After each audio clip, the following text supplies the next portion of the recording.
नमस्कार, मैं हूं अजय वत्स और 9 बज चुके हैं, यानी दिन की सभी बड़ी खबरों को जानेंगे अगले आधे घंटे में। शुरुआत इस वक्त की बड़ी तस्वीरों के साथ। कल भारत बंद को लेकर यूपी में योगी सरकार ने कमर कस लिया है।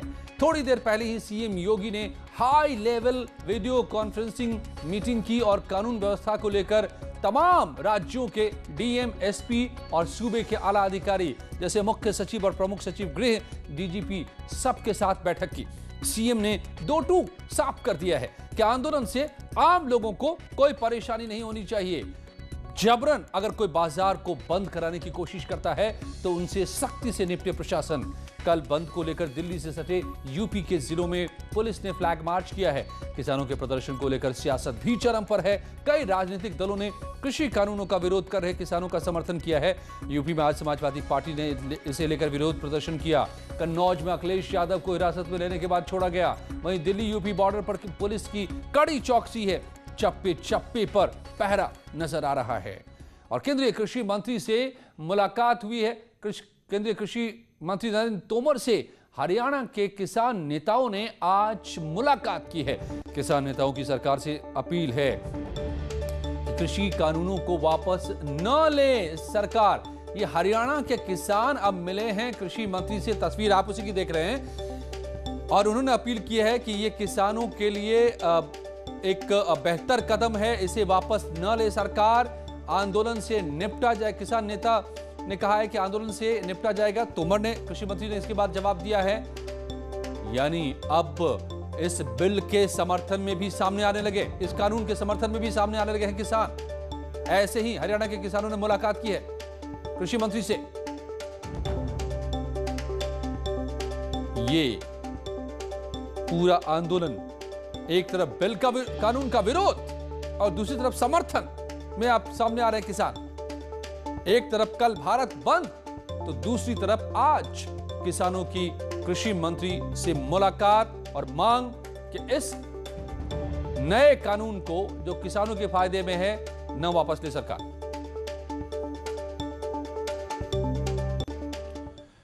और कल भारत को लेकर सीएम योगी ने बड़ी बैठक की है। सीएम ने पश्चिमी यूपी के अफसरों से भी जानकारी ली। मेरठ जोन के अधिकारियों को सीएम का सीधा आदेश सामने आ रहा है। किसान आंदोलन की आड़ में आम आदमी परेशान न किए जाएं। ट्रैक्टर ट्रॉली ही नहीं, लग्जरी गाड़ियों से भी लोग पहुंच सकते हैं और अराजकता फैला सकते हैं। जबरन बाजार बंद कराने वालों से प्रशासन सख्ती से निपटे और हर जगह नजर हो पुलिस की। व्यापार मंडल के साथ बाजारों को सुचारू रूप से खुलवाए। आपको बताएं कि कई जगहों पर बाजार मंडलों ने साफ कर दिया है कि वो इस आंदोलन में शरीक नहीं है, बाजारों को बंद नहीं किया जाएगा। जैसे कि राजस्थान के बाजार मंडल ने, व्यापार मंडल ने भी यही बात कही है कि वो बाजार बंद नहीं करेंगे। रंजना हमारी संवाददाता मेरे साथ जुड़े हैं। रंजना, तो ये हाई लेवल मीटिंग सीएम की और डायरेक्ट मीटिंग सभी जिलों के एसपी और डीएम के साथ और आला अधिकारियों के साथ, और अब सख्ती के आदेश भी, क्या क्या बातें?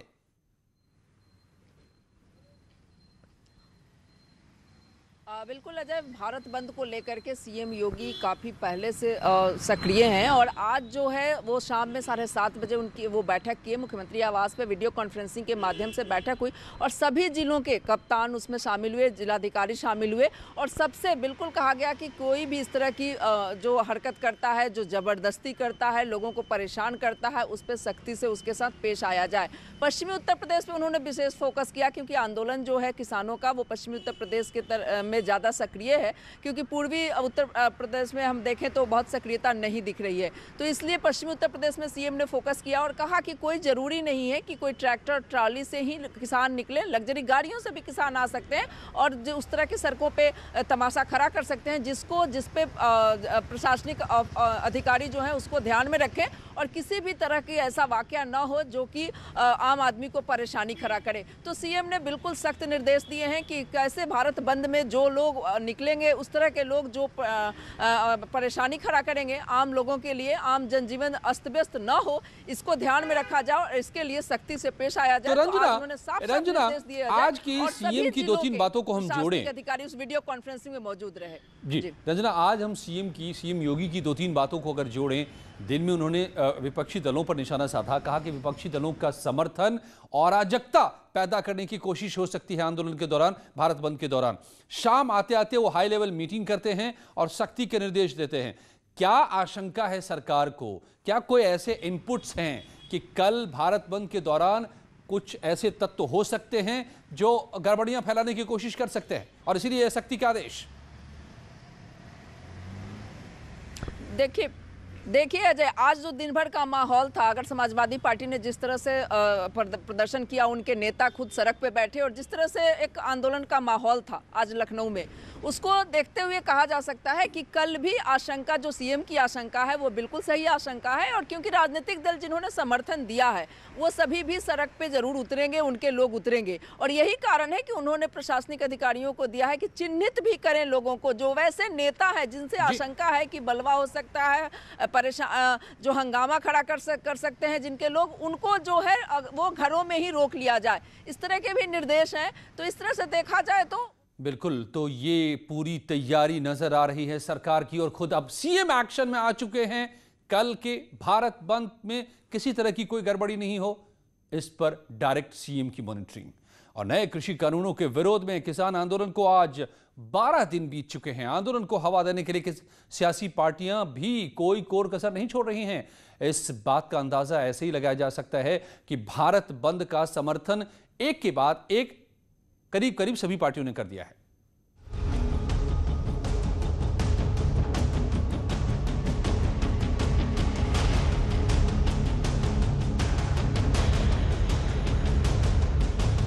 हम कल के बंद का संपूर्ण बहिष्कार करते हैं। भारत बंद में हमारा पूरा सहयोग रहेगा।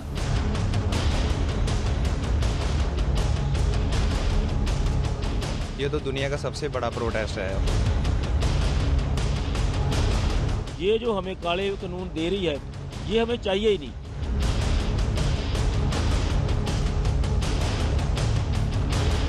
अभी तो नींद लाई है, अभी तो नींद लाई है। आंदोलन का 12वां दिन। दिल्ली से सटे बॉर्डर सी,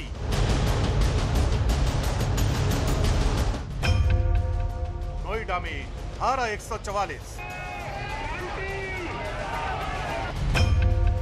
कल भारत बंद।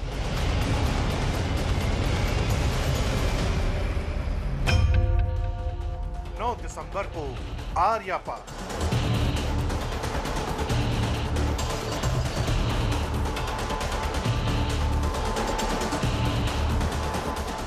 नए कृषि कानूनों के विरोध में किसान आंदोलन को आज 12 दिन हो चुके हैं। आंदोलन को हवा देने के लिए सियासी पार्टियां भी कोई कोर कसर नहीं छोड़ रही हैं। इस बात का अंदाजा ऐसे ही लगाया जा सकता है कि भारत बंद का समर्थन एक के बाद एक कई पार्टियों ने कर दिया है।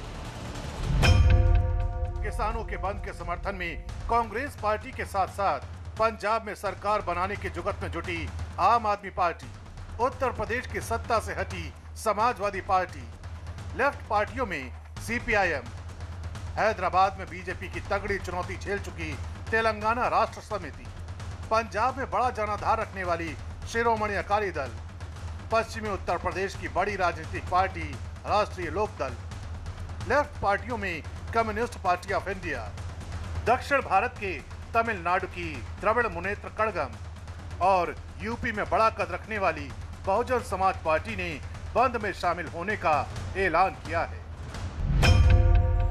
कृषि से संबंधित 3 नए कानूनों की वापसी को लेकर पूरे देश भर में किसान आंदोलित हैं।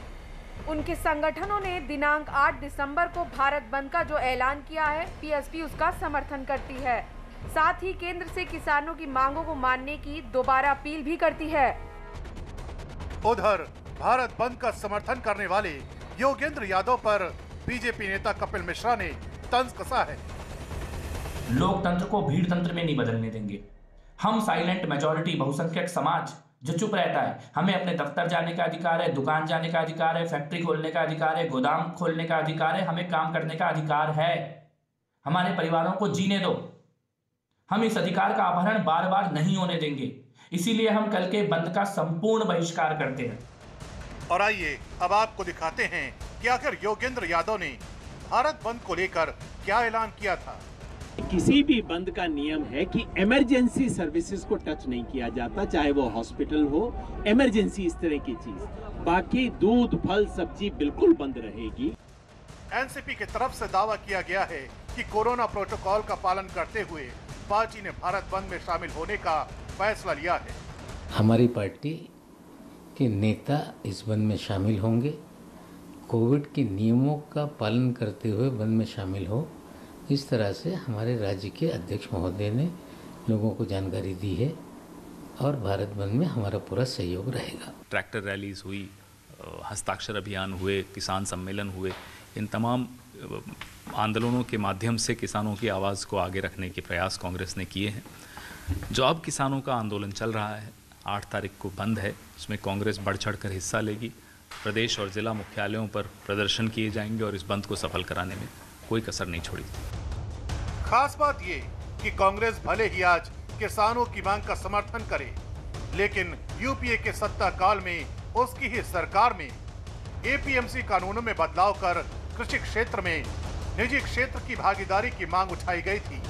ये चिट्ठी शरद पवार ने सभी राज्यों के मुख्यमंत्रियों को लिखी थी। ये चिट्ठी 11 अगस्त 2010 की है। इसको तब के कृषि मंत्री शरद पवार ने तब दिल्ली की मुख्यमंत्री रही शीला दीक्षित को लिखा था। इस चिट्ठी में उन्होंने लिखा था कि एपीएमसी कानूनों को बदलना जरूरी है और अब कृषि क्षेत्र में निजी भागीदारी बढ़ाने का वक्त आ गया है। 2010 में कृषि मंत्री रहे पवार ने लिखा था कि कृषि क्षेत्र में रोजगार बढ़ाने की जरूरत है। गांव देहातों में संपन्नता बढ़ाने के लिए किसानों की आमदनी बढ़ाना जरूरी है। इस उन्नति को हासिल करने के लिए बड़े निवेश की जरूरत है और निवेश के लिए कृषि क्षेत्र में निजी क्षेत्र की भागीदारी जरूरी हो गई है। इसलिए एपीएमसी कानूनों में बदलाव कर प्राइवेट कंपनियों को खेती बाड़ी के कारोबार में लाया जाए। यही वजह है कि कृषि कानून पर सियासत करने वालों को बीजेपी ने घेर लिया है। देश की संप्रभुता और एकता पर तिरछी नजर रखने वाले बहरूपियों को हम अच्छी तरह से जानते और पहचानते। साफ है कि किसान आंदोलन की आड़ में विपक्ष सियासी रोटियां सेकने का काम कर रहा है। यही वजह है कि बीजेपी भी विरोधियों पर हमले का कोई मौका नहीं छोड़ रही है।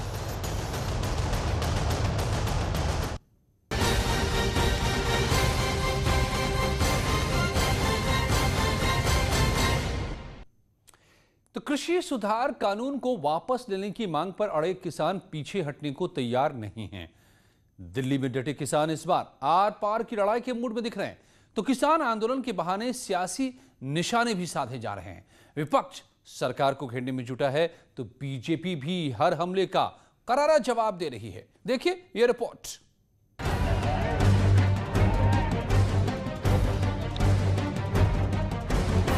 किसान पिछले 12 दिन से धरने पर हैं। दिल्ली की सभी सीमाओं पर किसानों ने डेरा जमाया हुआ है, तो किसानों को मनाने की सरकार की सारी कोशिशें नाकाम रही हैं। इस बीच किसान आंदोलन के नाम पर सियासत भी काम पर लगी हुई है। पहले तक जहां किसानों के आंदोलन को विपक्षी पार्टियां बैकडोर से समर्थन कर रही थी, वहीं अब तमाम विपक्षी दल किसानों के रहनुमा बनकर सामने आ गए हैं। सबका मकसद किसानों के बहाने केंद्र सरकार को घेरना है। लिहाजा विपक्षी दल एक सुर में किसानों के समर्थन में राग अलापना शुरू कर चुके हैं। आज समाजवादी पार्टी ने प्रदेश व्यापी धरना दिया। लखनऊ में समाजवादी पार्टी के प्रदर्शन के दौरान कार्यकर्ताओं और पुलिस की तीखी झड़प भी हुई। इस बीच अखिलेश कन्नौज जाने के लिए निकले तो पुलिस ने अखिलेश के काफिले को रोक दिया, जिससे नाराज होकर अखिलेश धरने पर बैठ गए और कृषि सुधार कानून को लेकर सरकार पर निशाना साधा। लगातार समाजवादी पार्टी किसानों के लिए संघर्ष करती रहेगी। लगातार समाजवादी पार्टी किसानों को जागरूक करेगी। दिल्ली में न केवल उत्तर प्रदेश के बल्कि देश के और खासकर पंजाब, हरियाणा और दक्षिण भारत के किसान आंदोलन कर रहे हैं। उसी सरकार के खिलाफ लड़ रहे हैं जिस सरकार ने किसानों को भरोसा दिलाया था कि उनकी आय दोगुनी हो जाएगी। आय दोगुनी का कोई कानून नहीं लाया गया, जबकि ऐसा कानून लाया गया है जिससे जमीन भी छिन जाएगी और किसान की लूट भी होगी। पुलिस ने अखिलेश समेत कई कार्यकर्ताओं को हिरासत में लेकर उन्हें इको गार्डन भेजा, लेकिन एसपी कार्यकर्ताओं का प्रदर्शन जारी रहा। वहीं अखिलेश के आरोपों का जवाब देने खुद सीएम योगी सामने आए। कृषि संबंधी सुधार से जुड़े हुए जो महत्वपूर्ण बिल केंद्र सरकार ने उठाए हैं, जिसको लेकर के देश के कुछ राजनीतिक दलों के द्वारा